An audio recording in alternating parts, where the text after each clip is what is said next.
Қанекей, жайлауда жүріп ат шапсаң, бірақ менің де оған үмканы келмейді. Үмканы келмегендер үшін берекет сауда орайында осындай нәрсе бар екен. Мен бұның пайдаларын сіздерге санап өтейін. Бұл 40-тан асқан ер адамлардың простатасын емлеуге табиғи ұсыл. Жоғарыда айтқанымыз ат болса қанекей, болмағанлары осы үйге қойып отыра бересіз. Һәм тестостеронның асуына ең бір ұнамлы жері маған дауыс резонаторларының ашылуына тәсірін тигізеді. Біздердің дауысымыз ұзаққа бармайды, бір қазіргі уақытлар. Бұрынғы ата-бабалардың өй деген уақытта айбатланатын болған, айбат шегетін болған адамдар қорқатығын болған. Неге? Осы аттың үстінде жүргеннен кейін дауыс резонаторлары ашылып, дауысы ірі болып шығатығын болған. Егер осындай нәрселермен тез-тезден шұғылданып тұрсаңыз, сіздердің де дауысыңызға тез тәсір етеді. Енді бір нәрсе айтып өтейін. Алмастырма ябыңды айғырға қарақалпағым, адам сан ғой сабырлы, қайғырма қарақалпағым деген бар.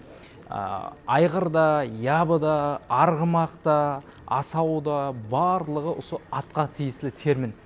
Бұлардың не парқы бар? Кім біледі? Комментарийге жазып кетің. Ал мұнан аламан дегендер бұрынғы универмаг қазіргі берекет сауда орайына келе берсе болады.